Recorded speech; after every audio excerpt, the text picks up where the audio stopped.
کہ انہوں نے EVM کے بارے میں قانون سازی کرنی ہے۔ اپوزیشن کی ان تمام صورتحال کے اوپر آپ کو کردار کیا نظر آتا ہے کہ اپوزیشن جو پہلے اتحادی کچھ جنہوں نے حکومت سے گلہ شکوہ کیا، اپوزیشن میں بڑی خوش ہو گئی کہ ہاں ٹھیک ہے ہمارے ساتھ ملنے والے ہیں، ہم نے رابطے بھی کرنا ان سے شروع کر دیے ہیں، یہ جو بلز حکومت لے کر آ رہی ہے ہم کسی صورت جو ہے وہ پاس نہیں ہونے دیں گے۔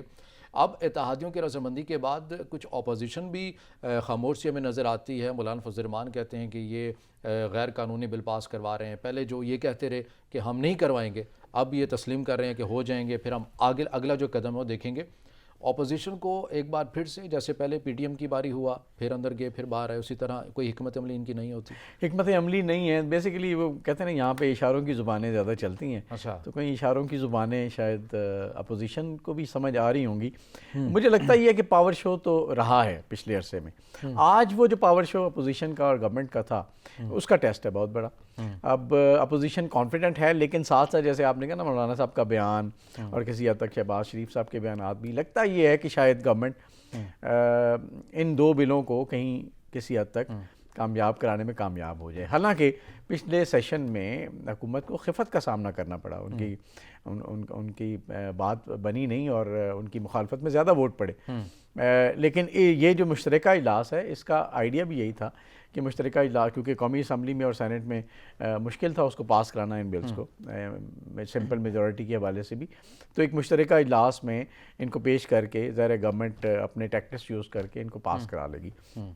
تو جو گورنمنٹ کا کانفیڈنس لیول ہے اور جو اپوزیشن کے بیانات ہیں، اسے لگتا یہ ہے کہ شاید یہ بل وقتی طور پہ نکل جائیں اور اس کے بعد ایک نئی سچویشن سامنے آئے جس میں شاید عدالتوں کا رخ کیا جائے، جس میں وہ جو ہم کہہ رہے ہیں کہ جلسے جلوس کیے جائیں، دھرنے دیے جائیں، لانگ مارچز کی طرف جایا جائے، تو اس طرح کی کچھ چیزیں پھر شاید ایک ٹیمپو بننا تو یہ چیزیں حکومت کے لیے پریشان کن ہوں گی، یا حکومت جس طرح کہہ رہی ہے کہ وفاقی وزراء کہتے ہیں کہ چونکہ ملک پاکستان کی جو سیاست ہے اس کے اندر یہ موسم ہوتا ہے جلسوں کا، دھرنوں کا، تو اپوزیشن شوق پورا کر لے، ہم تو 5 سال پورے کریں گے۔ دیکھیں جو پچھلی 2 ایکسرسائز جن کا آپ نے حوالہ دیا کہ پہلے بھی PTM نے بہت ایک مومنٹم بلڈ کیا اور آہستہ آہستہ پھر وہ آرام سے بیٹھ گئے اور معاملات کیوں چلتے رہے، تو ابھی دوبارہ سے ایک اس طرح کا جو ہے نا طوفان نظر آ رہا ہے، چاہے وہ پیالی میں ہے، اب یہ بعد میں ثابت ہوگا وہ پیالی میں ہے یا ریئل ہے، لیکن ہسٹری یہ بتاتی ہے کہ اگر اپوزیشن نے کوئی واضح حکمت عملی کے تحت اس کو آخری دم تک کنکلوڈ نہ کیا تو شاید یہ معاملات ایسے ہی چلتے رہے۔ لیکن ایک بات عباس بھائی ذہن میں رکھیں کہ نون لیگ کا بھی اور کچھ جماعتوں کا یہ موقف رہا ہے کہ ابھی گورنمنٹ کو اگر آپ نے ہٹا دیا تو وہ ہمدردیاں حاصل کرنے میں کامیاب ہو جائیں گے، ایکسپوز نہیں ہوں گے، تو گورنمنٹ کو ہٹانا کوئی اتنا خاص مقصد نہیں نظر آیا جو کہ پیپلز پارٹی کی طرف سے نظر آتا تھا، تو شاید یہ بھی ایک وجہ ہو کہ گورنمنٹ کو ہٹانا کوئی اس وقت منصوبہ بندی کا حصہ نہ ہو، لیکن الیکشن کیمپین نظر آ رہی ہے، نظر آ رہا ہے کہ عوامی حمایت حاصل کرنے کی کوشش کی جا رہی ہے کہ موجودہ حکومت کے 5 سال پورے ہو جائیں، اس کے بعد ہم اس سے پہلے ہی اپنا جو ماحول ہے وہ بنا لیں۔ اچھا، بابر اعوان صاحب کی میں سٹیٹمنٹ سن رہا تھا، وہ کہتے ہیں کہ تاریخ میں پہلی بار ہونے جا رہا ہے 56 نکاتی ایجنڈا جو ہے وہ انہوں نے کہا ہے کہ ہم مشترکہ اجلاس میں جو ہے لے کر جائیں گے اور ہمیں کامیابی بھی ہو جائے گی۔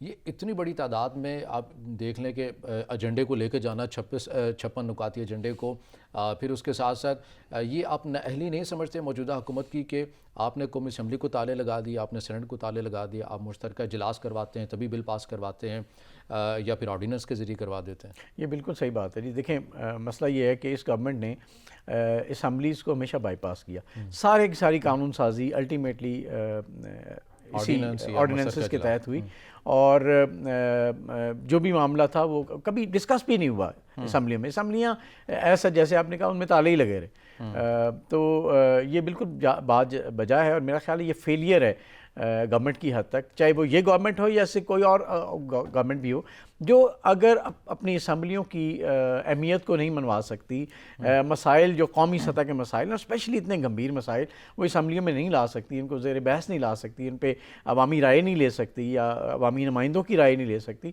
اس کا مطلب ہے کہ انہوں نے اس جمہوریت کے سسٹم کو جس کے تحت وہ آئے ہیں اس کو انفارچونیٹلی اس طرح سے امپلیمنٹ نہیں کیا بلکہ اس کو بائی پاس کیا. اور ابھی اگر وہ اتنا لمبا ایجنڈا لے کے مشترکہ اجلاس میں آئے اس کا مطلب وہ سارے آرڈیننسز جو انہوں نے کس طرح سے جس کے تحت گورنمنٹ چلائی اس کو لیگلائز کرنے کا نقطہ نظر ہوگا ان کا. اب دیکھنا یہ ہے کہ اس میں سے کتنے آرڈیننسز کلیئر ہوتے ہیں کتنے نہیں ہوتے. یہ بھی ہو سکتا ہے کہ اپوزیشن شور مچائے اور واک آؤٹ کر جائے اور پیچھے سارے بل پاس ہو جائیں. تو ماضی میں اس طرح کے واقعات بھی ہوئے ہیں کہ پولیٹیکل فیس سیونگ تو کی جاتی ہے لیکن الٹیمیٹلی ایک انڈرسٹینڈنگ کے تحت چیزوں کو چلنے بھی دیا جاتا ہے. اچھا ہم نے یہاں پر یہ دیکھا کہ جب اتحادی حکومت سے ناراض ہوئے تو پھر قومی اسمبلی کے جو اسپیکر ہیں اسد قیصر صاحب ان کے ذریعے اپوزیشن سے گفتگو کا آغاز بھی کیا جاتا ہے, ان سے گفتگو بھی ہوتی ہے. کل بھی ان کی جو ہے میٹنگ اپوزیشن کے اراکین کے ساتھ ہوئی.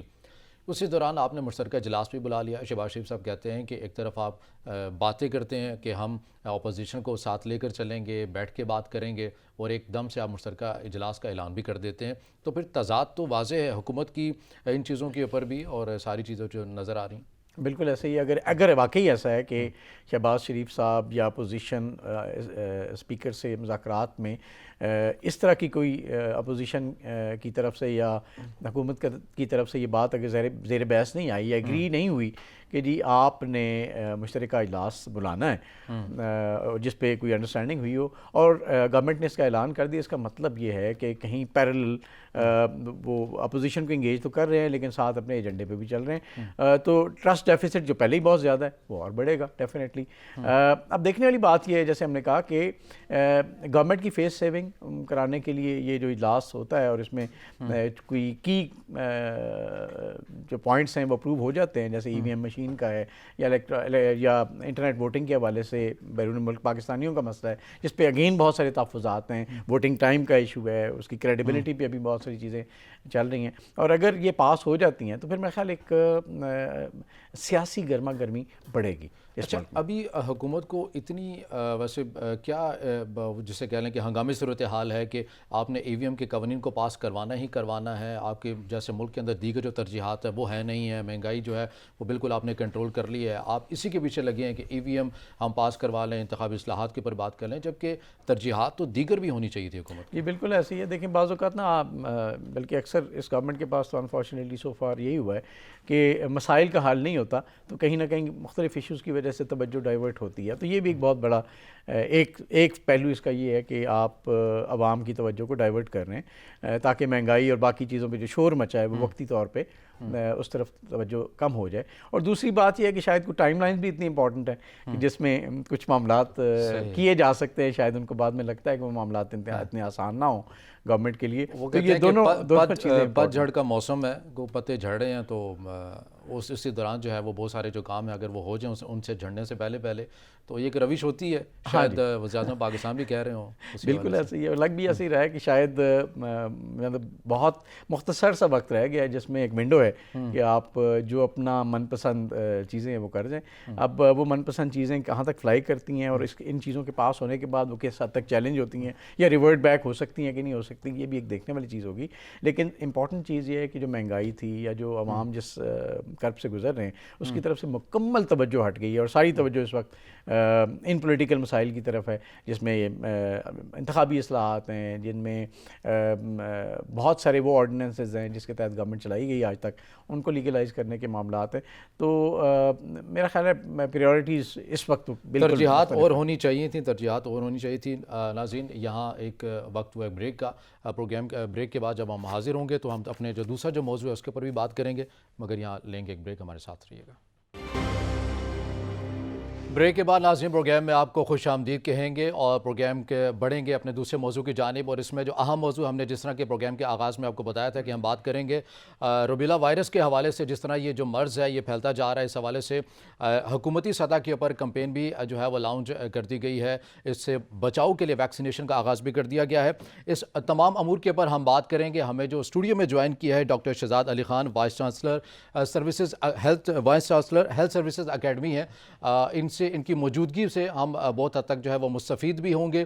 اور ان کے سب سے پہلے تو ہم ڈاکٹر صاحب آپ کے شکر گزار ہیں کہ آپ نے اپنا وقت نکالا قیمتی. ڈاکٹر صاحب سب سے پہلے میں یہ جاننا چاہوں گا کہ یہ جو مرض ہم دیکھ رہے ہیں روبیلا وائرس کی شکل کے اندر اور جس کو جرمن خسرہ بھی کہا جا رہا ہے, کیسے دیکھتے ہیں کہ عموماً ابھی تک اس حوالے سے عوامی سطح کے اوپر اس طرح سے آگاہی ہمیں جو ہے وہ نظر ہوتی ہوئی نہیں آ رہی؟ کمپین تو لانچ ہوگی ہے، ابھی بھی لوگوں کے اندر ایک ابہام موجود ہے. کیا سمجھتے ہیں اس کی کیا علامات کیا ہیں طبیعت کے طور پر، طبیعت کے حوالے سے کیا کیا علامات ظاہر ہوتی ہیں، اور یہ جو دیگر جو خسرہ ہے اس سے کیسے یہ الگ ہے؟ جی شکریہ بہت بہت. جس طرح آپ نے خود ہی اس میں کہا کہ یہ آج کل کچھ زیادہ خبروں میں ہے، اور اس کی تھوڑی سی میں آپ کو بیک گراؤنڈ بتا دوں کہ کووڈ 2020 سے جب شروع ہوا تھا، 2020 کا سال اور 2021، ان دونوں سالوں میں کووڈ کی وجہ سے بہت سارے بچے ویکسینیشن سے رہ گئے تھے دنیا میں. یہ صرف پاکستان کا مسئلہ نہیں ہے، یہ جو کیمپین چل رہی ہے یہ پوری دنیا میں چل رہی ہے. تو ابھی لیٹسٹ جو فگرز آئی ہیں وہ یہ کہتے ہیں کہ کروڑوں کی تعداد میں بچے ایسے ہیں کہ جن کی ویکسینیشن دنیا میں نہیں ہو سکی، اور کئی لاکھ بچوں کی ڈیتھ ہوئی ہے. پاکستان میں زیادہ تر آپ کو پتہ ہے آبادی ہماری دیہات میں رہتی ہے، تو جو ڈیٹا ہمارے پاس ہے پچھلے کچھ مہینوں میں 800 بچوں کی خسرے سے جو ہے وہ ڈیتھ ہوئی ہے. اور جس طرح آپ نے خود کہا کہ خسرہ اور یہ جو جرمن میزلز ہے تقریباً ملتی جلتی بیماریاں ہیں. دونوں میں بخار ہوتا ہے شدید قسم کا، اور بخار کے ساتھ جسم پہ دانے نکل آتے ہیں. صحیح. تو وہ جو دانے ہیں اور بخار ہے جب یہ اکٹھے نکلیں تو ہر شخص کو، میرا خیال ہے ہمارے بچپن میں بھی ہم سنتے آ رہے ہیں کہ دانے نکلے ہوئے ہیں اور بخار ہے، تو جی اس نے خسرہ ہو گیا. تو وہ ایک کامن نالج ہے. روبیلا تھوڑا سا چھپا ہوا تھا بیچ میں کیونکہ خسرہ بہت زیادہ تھا، لیکن ابھی عام آدمی ڈفرینشیٹ نہیں کر سکتا خسرے میں اور روبیلا میں. تو تقریباً یہ سیم ہی اس سے نکلتا ہے. صرف یہ ہے کہ میزلز زیادہ انفیکشس ہوتا ہے، مطلب ایک سے دوسرے کو زیادہ سپیڈ سے لگتا ہے خسرہ. جرمن میزلز اس لحاظ سے اتنا زیادہ سیریس نہیں ہوتا، لیکن جرمن میزلز کا جو روبیلا کے اوپر جو اتنا ہمارا فوکس ہے اس کی وجہ یہ ہے کہ آپ کو شاید پتہ ہو پاکستان میں شرح اموات بچوں کی بہت زیادہ ہے نیو بورن کی. تو اگر کسی پریگننٹ خاتون کو یہ روبیلا کا وائرس لگ جائے، جو کہ یوزلی بچوں میں ہوتا ہے لیکن یہ پریگننسی میں بھی کافی کرتا ہے انفیکشنز، تو بچہ جو ہے اس کو ضائع ہونے کے، ابارشن کے، اور بچے کے معذور پیدا ہونے کے بہت شدید خطرات ہوتے ہیں. دنیا میں اس کے اتنے زیادہ کیسز ہیں کہ بچے ڈیف اینڈ ڈم پیدا ہوتے ہیں، اندھے پیدا ہوتے ہیں، کوئی ایک بازو نہیں ہوتا. تو اگر اس کی روبیلا کی انفیکشن ہو پریگننسی میں تو اگلی نسل پوری آپ کی سوچیں کہ وہ خراب ہو سکتی ہے. تو جس کی وجہ سے آپ نے ان تمام چیزوں کو خود بھی بڑے قریب سے دیکھا ہے، ساری چیزوں کے اوپر آپ خود ڈائریکٹلی جو ہے انوالو بھی ہوتے ہیں. دنیا کے اندر جس طرح آپ نے کہا کہ کیسز جو ہیں وہ کافی رپورٹ ہوئے ہیں، ہمیں اس حوالے سے جو تشخیص ہے، جو کیسز ہے، ہم ابھی جان سکیں کیونکہ کمپین اس سے پہلے اس حوالے سے نہیں تھی، نہ پاکستانی جو عوام ہے اس کے نام سے جو ہے وہ آگاہ تھی. مجھے اس حوالے سے بھی بتائیے گا، ساتھ یہ بھی بتائیے گا کہ منتقلی کی وجہ کیا ہے، اس وبا اتنی تیزی سے یہ کیسے پھیل رہی ہے؟ ابھی ہمیں بہت ساری آگاہی کووڈ نے دے دی ہے، کیونکہ یہ ہوا کے ذریعے وائرس دوسرے ایک انسان سے دوسرے انسان کو ٹرانسمٹ ہوتا ہے سانس کی نالی سے. تو جس طرح کووڈ پھیلتا ہے پاس بیٹھنے سے، تو کسی بھی انفیکٹڈ کیس کو جس کو ابھی شاید سمٹم بھی نہیں آئے ہوئے، اس بچے کو میزلز کا وائرس ہے اور اس کے پاس کوئی دوسرا بچہ بیٹھا ہے تو وہ ٹرانسفر کر دے گا اس کے اندر. دوسری بات یہ ہے کہ یہ چونکہ یہ اور اس سے پھیلتا ہے، ہوا سے پھیلتا ہے، اور ڈراپلیٹ انفیکشن اس کو کہتے ہیں دونوں کو. تو اور یہ میرا خیال ہے پاکستان میں روبیلا پہ زیادہ نہیں تھا، لیکن میزلز کا تو بہت مشہوری تھی، بہت زیادہ پتہ تھا لوگوں کو میزلز کا. ہمارے کوئی 20 سال پہلے بھی یہ MMR کے نام سے ایک ویکسین لگتی تھی، ممپس میزل اینڈ روبیلا. اس میں گل پڑے جس کو کہتے ہیں، جو کان پڑے جس کو کہتے ہیں، وہ پھول جاتے ہیں کان، اور روبیلا ہوتا ہے جرمن میزل اور میزلز، یہ تینوں کی ویکسینز لگتی تھی. لیکن پچھلے دنوں کووڈ نے اتنا افیکٹ کیا ویکسینیشن کو کہ پوری دنیا میں ہمیں بڑی اگریسو کمپین کرنے کی ضرورت پیش آ رہی ہے. اس کو بہت ضروری ہے ویکسینیشن کروانا، کیونکہ آپ کو پتہ ہے کہ 1 سے 2 اور 2 سے 4 اور 4 سے 16 والا کیس ہوتا ہے. ایکسپونینشیل گروتھ ہوتی ہے اس کی کیسز کی. تو ایک کیس بھی اگر کسی علاقے میں ہے تو وہ پتہ نہیں کتنوں کو لگا سکتا ہے. اس لیے تب سب کو ویکسینیشن کا یہ فائدہ ہوتا ہے کہ ایٹ لیسٹ اگر خدا نہ خواستہ اگر بیماری ہوگی بھی تو وہ کمپلیکیٹڈ نہیں ہوگی، اتنی زیادہ سیریس نہیں ہوگی. اور جو ڈیتھ ہوتی ہے نا میزلز میں یا روبیلا میں، یہ نمونیا سے ہوتی ہے. اور پاکستان میں سب سے زیادہ بچوں کی جو اموات ہیں پاکستان میں وہ لیبل ہوتی ہیں یا ڈائریا سے یا نمونیا سے. اب نمونیا کئی قسم کا ہے، میزلز بھی نمونیا کرتا ہے، کووڈ بھی نمونیا کرتا ہے. تو بچے مرتے نمونیا سے ہیں، لیکن ہمیں نہیں پتا کہ پیچھے شاید اس کو میزلز ہوا تھا یا روبیلا ہوا تھا. تو ہم نے کوشش کرنی ہے کہ میزلز اور روبیلا اس کا جو براہ راست جو علاج ہے وہ ویکسینیشن ہی ہے. ویکسینیشن ہے. اور جن ممالک کے اندر ویکسینیشن نہیں بھی ہوگی تو وہ کیا دیگر تو ادویات انجیکشن کیا یوز کریں گے؟ جس طرح آپ نے دیکھا کہ کنجسٹڈ لیونگ ہمارے یہاں بہت زیادہ ہے، جہاں پہ بہت زیادہ لوگ اکٹھے ہوتے ہیں، جہاں بھی کنجیشن ہوتی ہے، جہاں پہ ہوا نہیں ہوتی. دیکھیں یہ ایک اور وجہ بھی ہے. میں ابھی صبح یہی دیکھ رہا تھا کہ کلائمیٹ چینج جس طرح سے ہو رہا ہے، ڈرائی ویدر آ رہا ہے. تو دنیا میں اس وقت جو موسمیاتی تبدیلی آ رہی ہے وہ سب اس قسم کے وائرسز کو بڑی فیور کر رہی ہے. صحیح. مطلب دن بدن ہم ڈرائی ویدر کی طرف جا رہے ہیں اور گرمی زیادہ ہو رہی ہے, لیول رائز ہو رہا ہے, وہ نئے نئے وائرس بنائے گا. تو یہ تو پرانے وائرس ہیں, یہ بھی دوبارہ ایکٹیویٹ ہو گئے. میزل سینکڑوں سال پرانی بیماری ہے.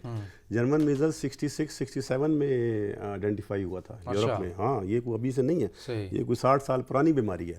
لیکن جو موسم اس طرح سے ہو رہا ہے تو آپ دیکھیں کہ یہ بہت زیادہ اس کی انفیکشنز میں اور اس کی ایپیڈیمکس میں اضافہ ہو رہا ہے. ہم نے تو سنا تھا کہ جو وقت گزرتا ہے لوگ آگے بڑھتے ہیں, زمانہ آگے بڑھتا ہے, تو ہم تو پیچھے جا رہے ہیں. وائرس بھی آگے بڑھ رہا ہے, وائرس بھی آگے بڑھ رہا ہے موسم کی وجہ سے. اچھا, اس سوال جس طرح کووڈ میں جب یہ کہا جاتا رہا کہ ایک خاص عمر کے جو لوگ ہیں 50 یا 60 سال, ان کو زیادہ انفیکٹ کر سکتا ہے, اسی وبا کا جنم خطرہ کا بھی اس حوالے سے ہے کہ اسی ایج گروپ کو خاص سے ٹارگیٹ کر سکتا ہے. اس میں اچھی بات یہ ہے کہ میزلز اور جرمن میزلز ینگ بچوں کو افیکٹ کرتا ہے. یہ سال, 1.5 سال, 2 سال. اور آپ نے دیکھا ہوگا کہ اکثر لوگ سمجھتے ہیں کہ جی خسرہ ہو گیا تو اب ساری عمر کے لیے بچت ہو جائے گی. ٹھیک ہے نا, وہ ایکٹیو امیونٹی ملتی ہے آپ کو, ایک دفعہ ہو گیا دوبارہ چانس کم ہے. لیکن اب یہ ہوا ہے کہ جتنا زیادہ بڑا بچہ ہوگا نا, اس کو اگر میزلز یا جرمن میزلز ہوگی تو وہ زیادہ کمپلیکیشن ہوگی. چھوٹے بچوں میں زیادہ اچھا سسٹم ہوتا ہے اس کو کوپ کرنے کا یا اس کو برداشت کرنے کا. جو یہ بڑے بچوں کی طرف ہوتا ہے, اور اگر اڈلٹس میں ہو تو وہ تو بہت سیریس ہوتا ہے. سو سیم جیسے کووڈ میں ہے, جتنا عمر زیادہ ہے اتنی مورٹیلٹی ہے. ینگ بچوں میں, ینگ لوگوں میں کووڈ ہوا بھی ہے لیکن ڈیتھ نہیں ہے اتنی زیادہ. تو اسی طرح اس میں بھی ہے. تو میرے خیال ہے وائرس جتنے بھی ہیں ان میں جتنی زیادہ آپ کی ایج زیادہ ہوتی ہے, اگر اس میں نمونیا ہو جائے تو اس کے بچنے کے چانس بڑے مشکل ہوتے ہیں. بچوں میں تھوڑی سی سروائیول زیادہ ہوتا ہے, اور اسی لیے بچپن میں ہی اگر آپ ویکسینیشن کروا دیں تو کافی حد تک آپ کو اس کی چھوٹ مل جائے. یعنی اس کا بھی طریقہ کار وہی ہوگا کہ جس طرح خسرہ سے محفوظ رہنے کے لیے بچوں کو ابتدا میں ہی جو ہے وہ ویکسینیشن انجیکشن جو ہے 9 منتھ سے شروع ہو جاتا ہے. 9 منتھ سے شروع ہو جاتا ہے, اور ہم نے ابھی 9 منتھ سے لے کے 15 ایئرس تک یہ کیمپین چل رہی ہے. ٹھیک ہے, ریچ ایوری ڈور کیمپین ہے. یہ 9 مہینے سے 15 سال تک کے بچوں کو, اگر اس پیریڈ کے دوران بچوں کو ویکسینیشن کروا لیں تو پھر کافی حد تک ان کی بچت ہو جاتی ہے. کافی حد تک بچت ہو سکتی ہے. ڈاکٹر صاحب, بیماریاں تو بہت ہیں, اگلی بیماری کی جانب بڑھتے ہیں, اس کے بارے میں بات کر لیتے ہیں. ڈینگی کا ایک جو مرض ہے, وبا ہے, دیکھتے ہیں کہ موسم کے ساتھ ہی آتی ہے اور کہیں جانے بھی لے جاتی ہے. ہمیں پتہ ہوتا ہے پہلے سے کہ ایک مرض نے آنا ہی آنا ہے. اقدامات کیا ہم ابھی طبی طور کے اوپر ہم اس نہج کے اوپر نہیں پہنچے کہ ہم ان اقدامات کو پہلے سے تشخیص کر لیں, اقدامات کر لیں روک تھام کے لیے؟ کیوں ہمارا جو سسٹم ہے, اگر صحت کے حوالے سے ہمارا سسٹم جو ہے وہ کیا اس چیز کی اجازت نہیں دے رہا, یا ہمارے پاس سہولیات نہیں ہے, فقدان نہیں ہے, یا ترجیحات نہیں ہے؟ اس میں دیکھیں بات یہ ہے کہ ڈینگی ایک ایسے ماسکیٹو سے ہے جو کہ ہمارے ارد گرد بڑی تعداد میں پایا جاتا ہے. یہ وہ مچھر نہیں ہے جو گندے پانی میں ہوتا ہے, یہ وہ مچھر نہیں ہے جوہر میں, تالاب میں, اور ہم کہیں باہر جائیں گے اور کسی گندی جگہ پہ رہ رہے ہوں گے تو وہاں نہ جائیں تو نہ لگے. نہیں, یہ آپ کے ارد گرد جتنے بھی یہ چیزیں پڑی ہیں, جتنے بھی پلانٹر پڑے ہیں, جہاں شاپنگ بیگ آپ کے پڑے ہیں, یا کہیں بھی ڈھیر لگا ہوا ہے گھر کے اندر کی چیزوں کا استعمال کی, اس کے اندر اس نے انڈے بچے دیے ہوتے ہیں, انڈے دیے ہوتے ہیں, ذرا سا ان پہ پانی لگتا ہے تو بچے نکل آتے ہیں تھوڑی جلدی سی جوان ہو کے. تو اور یہ لیتا مچھر جو ہے نا, کیس جو ہے یہ ڈینگی کے کیس سے اس مچھر کے اندر بیماری آتی ہے. اس کا مطلب یہ ہوا کہ مچھر کو بیماری دینے والا انسان ہے.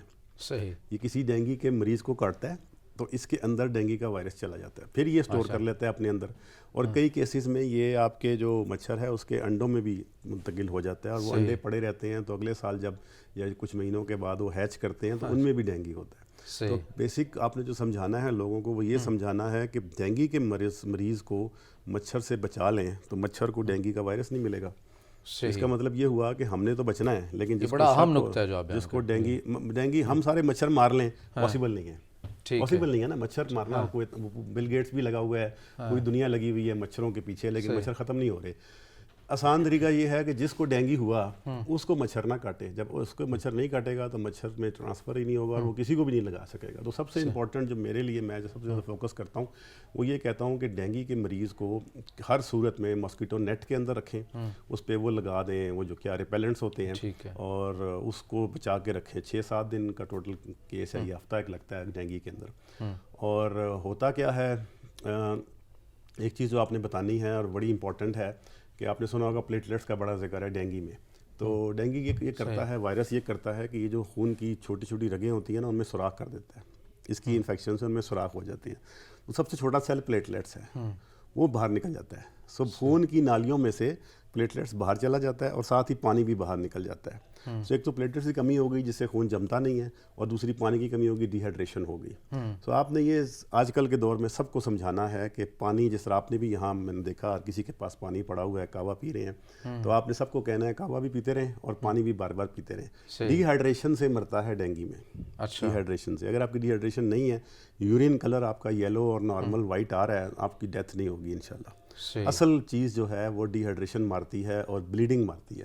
بلیڈنگ کیسے ہوتی ہے؟ پلیٹلیٹس نکل گئے باہر اور دوسرا پانی نکل گیا. سو اگر آپ پانی دیتے رہیں تو, اور یہ 5 سے 6 دن آپ نے پانی کی احتیاط کرنی ہے. 5 سے 6 دن کے اندر وہ ہیل کر جاتی ہیں جو رگیں ٹوٹتی ہیں. جب آپ کو تشخیص ہو جائے تو پانی جو ہے وہ مقدار اس کی بالکل. آج کل کے دور میں آپ کو ذرا سا بھی لگے کہ فیور ہے یا کوئی زکام ہے تو آپ فوراً پانی اپنا زیادہ پینا شروع کریں. ٹھیک ہے.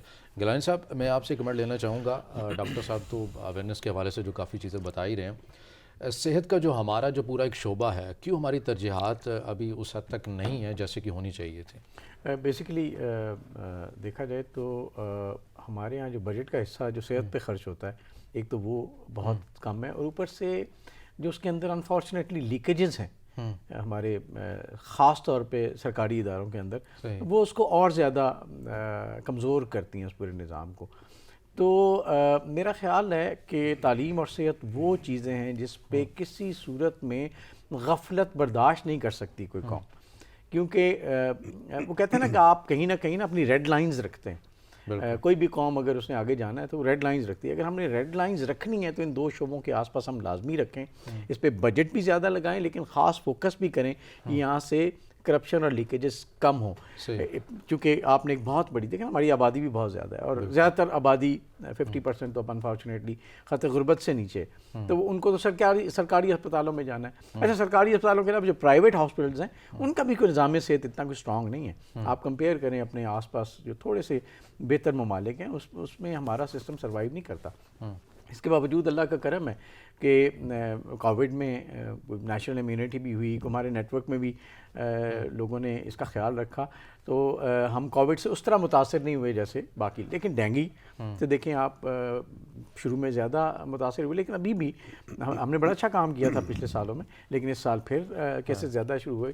تو ڈاکٹر صاحب کی بات سے مجھے ایک بات تو جو سمجھ آئی وہ یہ ہے کہ جیسے یہ کہہ رہے تھے نا کہ یہ سانس کی نالی سے یہ بیماریاں پھیلتی ہیں, تو یہ جو ماسک ہے اس کی اہمیت اور زیادہ بڑھ جاتی ہے, خاص طور پہ اسکولوں میں یا بسوں کے اندر یا ان جگہوں پہ جہاں لوگوں کا انٹریکشن زیادہ ہے یا کم جگہ پہ زیادہ لوگ موجود ہوتے ہیں, تو ان جگہوں پہ ماسک کا استعمال میرا خیال ہے مجرمانہ غفلت ہوگی اگر ہم نہیں کریں گے, یا گورنمنٹ اس کو امپلیمنٹ نہیں کرائے گی, یا ادارے اس کو امپلیمنٹ نہیں کروائیں گے. تو یہ بہت ضروری ہے کہ ہم اس کا خیال رکھیں. حکومت کے ساتھ بطور ایک ذمہ دار شہری ہونے کے ناطے بھی ساروں کی ذمہ داری ہے کہ ہر چیز حکومتوں کے اوپر نہ چھیڑیں. میں آپ کو ایک بات بتاؤں, دیکھیں جب آپ سختی نہیں کرتے نا تو لوگ ان چیزوں کو, ڈاکٹر صاحب نے جو بات کی ہے میں نے کچھ باتیں پہلی دفعہ سنی ہیں, یقین کریں اتنی اچھی باتیں انہوں نے کی ہیں, تو ہمارے یہاں اویئرنیس بھی جو ہے نا وہ ایسے ہی ہے کہ انفارچونیٹلی ادھر ادھر کی باتیں ہوتی ہیں, اصل بات نہیں ہوتی.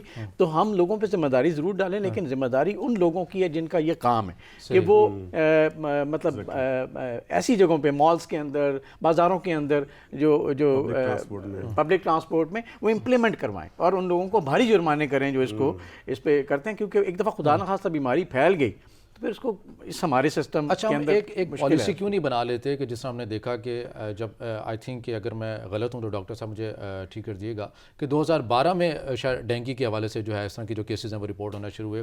شہباز شریف صاحب جو ہیں وزیر اعلیٰ پنجاب تھے, کافی جو ہے وہ انہوں نے اس حد تک جو ہے وہ کام کیا. ہم کیوں ایک قومی پالیسی نہیں بنا لیتے کہ صحت کے حوالے سے جو ان کی جو روش رہی ہے ہم اسی کو کنٹینیو کر لیتے ہیں, موجودہ حکومت کر لیتی ہے, مگر یہاں پر سیاست کی جاتی ہے ہر چیز کے اوپر. تو ایسا کیوں ہے, ہم کیوں نہیں ایک پالیسی جو ہے وہ نہیں بنا پا رہے؟ بات یہ ہے کہ سمپلی ہمارے لوگوں کو نا شوق ہے کہ ان کو شہرت ملے, ان کو وہ سیٹ ملے جس پہ وہ بیٹھنا چاہتے ہیں, لیکن اس کے اگینسٹ جو رسپانسبلٹی ہے وہ ان سے کوئی نہ پوچھے. کمٹمنٹ کی کمی ہے. ہم لوگ عہدوں پہ بیٹھنا چاہتے ہیں لیکن ہم کمیٹڈ نہیں ہیں کہ ہم اس عہدے کے ساتھ جو ذمہ داری ملی ہے اس کو پوری طرح نبھائیں.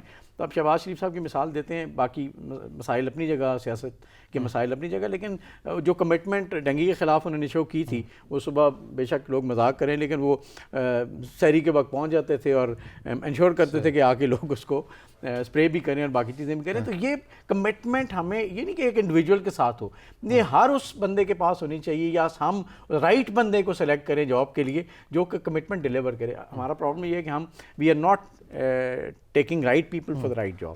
تو اس وجہ سے وہ کمٹمنٹ آپ کو نظر نہیں آتی، لوگ آ کے بیٹھے ہیں اور اپنی ذمہ داریاں نہیں نبھا رہے. وہ ان سے بھی پوچھ ہوگی اور ان کے لگانے والوں سے بھی پوچھ ہوگی. تو میرا خیال ہے یہ ہماری گورنمنٹ جن میں نا میرا خیال ہے سب سے بڑا معاملہ یہ ہے کہ ہماری کوئی پوچھ ہوتی نہیں ہے، اس لیے ہم آزاد ہیں ہر چیز کرنے کے. سب سے امپورٹنٹ بات یہ ہے کہ گورنمنٹ آفیسز میں کام کیوں نہیں ہوتے، کیونکہ پوچھتا کوئی نہیں ہے. آپ آج پوچھنے کا عمل شروع کریں، آپ دیکھیں گے کہ لوگ آہستہ آہستہ انہیں پتہ ہوگا کل کو پوچھے گا تو میں آج ذمہ داری کا مظاہرہ کروں. تو یہاں ہمارے یہاں نا کوئی پوچھنے والا نہیں. بالکل. اچھا ڈاکٹر صاحب، میں آپ سے جاننا چاہوں گا کہ جس طرح ہم نے دیکھا کہ ڈینگی کی تشخیص کو مثلاً اس وبا کو کم کرنے کے لیے سپرے کا جو ہے عنصر ہمیں بڑا نظر آیا، تو اس میں کتنی صداقت ہے کہ سپرے سے جو ہے وہ کئی لوگ جو ہیں وہ پھیپھڑوں کے عارضے میں بھی مبتلا ہوئے ہیں یا دیگر مرض میں بھی؟ اصل میں اس کے اوپر مختلف رائے ہیں دنیا میں.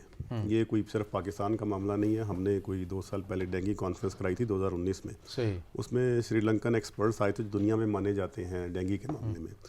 تو انہوں نے ایک بڑی انٹرسٹنگ بات کی. انہوں نے کہا کہ اسپرے زیادہ تر اس لیے کیا جاتا ہے کہ عوام کو یہ محسوس ہو کہ کچھ انٹرونشن کر رہی ہے گورنمنٹ.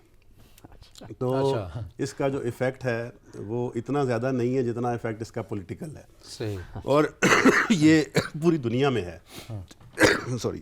اس کا جو سب سے زیادہ ایشو ہے وہ پوری دنیا میں یہ اسپریز ہوتے ہیں، پوری دنیا میں اسپریز کرنے کا. اور یہ اس نے ایک بہت بڑا ہمارا سری لنکا کا ایک جو کہتے ہیں نا گرو کہلاتا ہے ڈینگی کا. صحیح. اس نے کہا میں نے اپنی گورنمنٹ کو بھی کوئی منع نہیں کیا. اس کی وجہ یہ ہے کہ عوام کو ایک کانفیڈنس ملتا ہے کہ یار میرے علاقے میں اسپرے ہو گیا ہے تو مچھر کم ہو جائے گا، میں نے بھی کچھ مچھر کے خلاف کرنا ہے. آپ اور میں ہم بیٹھ کے گورنمنٹ کے بارے میں بڑی باتیں کرتے ہیں بہت ساری، لیکن خود وہ حرکتیں کر رہے ہوتے ہیں جو ہمیں کرنی چاہیے گھر کے اندر.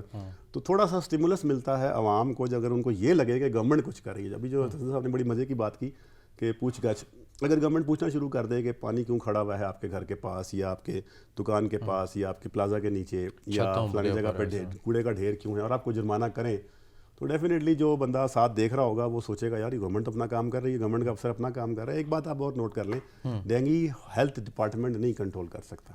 بڑی انٹرسٹنگ آپ کو بات بتاتا ہوں. ڈینگی ہیلتھ ڈپارٹمنٹ کا کام شروع ہوتا ہے جب ڈینگی کا مریض بیمار بن کے ہاسپٹل میں آتا ہے. اس وقت آپ انتظار کے علاوہ کچھ نہیں کر سکتے. اس کو ڈرپ لگا دیں گے تاکہ پانی پورا رہے، اس کا ڈی ہائیڈریشن نہ ہو. اس کو ہلکی پھلکی کوئی بلڈ تھنر جو ہیں وہ بلڈ جو تھن ہو گیا اس کو کور کرنے کے لیے کوئی دوائی دے دیں گے. ویسے اس سے زیادہ ویٹ کریں گے، زیادہ تر ویٹ ہوتا ہے 6 دن میں یہ خود بخود ٹھیک ہو جاتا ہے. کوئی خاص میڈیسن ڈینگی کی بھی نہیں ہے. اچھا، جو اصل جو ڈینگی کی پریونشن ہے وہ تو میونسپل کمیٹی، بلدیہ، ٹرانسپورٹ اور جو بھی آپ کے ادارے ہیں ڈسٹرکٹ گورنمنٹ کے، ان کی ذمہ داری ہے.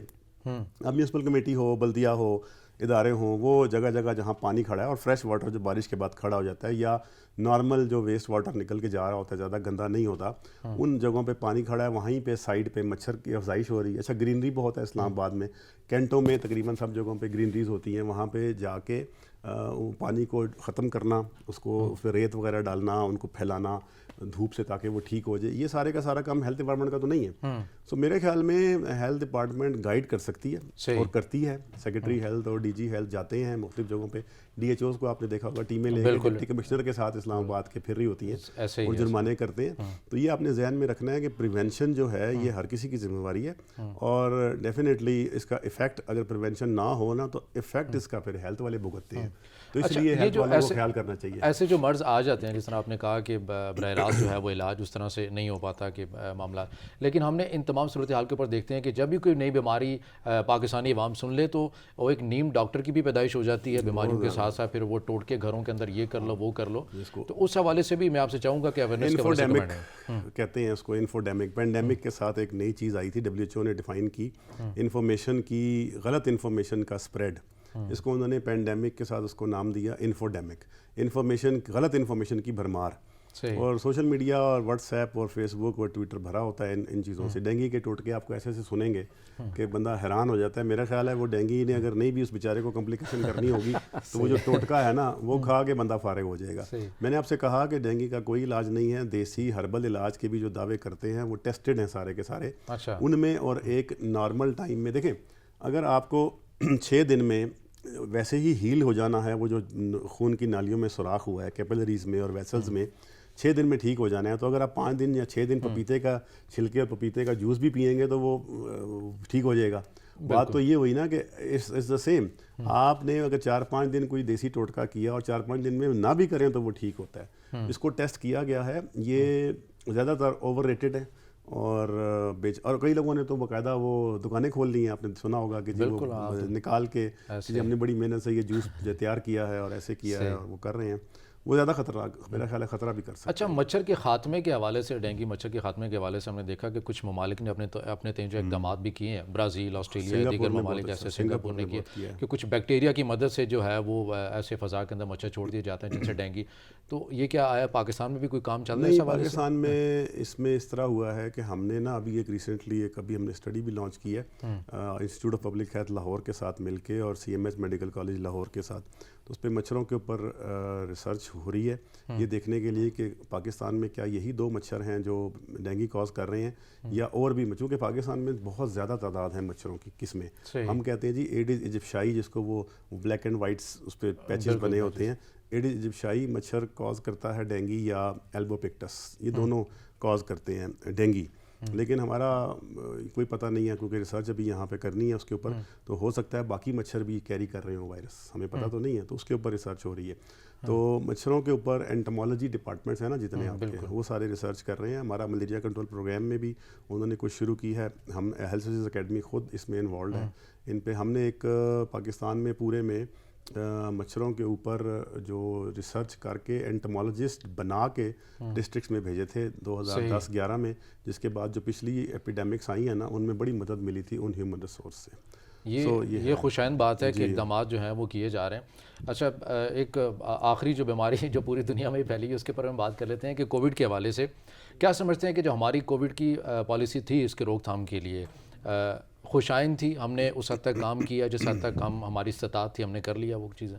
میرے خیال میں سب سے جو زیادہ پاکستان کو بینیفٹ ہوا وہ NCOC کی صورت میں تھا، کیونکہ ابھی جس طرح صاحب نے بات کی کہ اگر آپ کمٹمنٹ رسپانسبلٹی دے دیں تو رسپانسبلٹی بھی دی گئی، پاور بھی دی گئی، ایک وہ اکٹھے بیٹھ گئے، اس میں آرمی کے لوگ بھی تھے، سول کے بھی تھے، ڈیلی چیف سیکرٹریز ہوتے تھے ہر محکمے کے، ہمارے ہیلتھ کے فیلڈ کے لوگ ہوتے تھے، پروونشل منسٹرز تک لاگ ان کرتے تھے ورچولی۔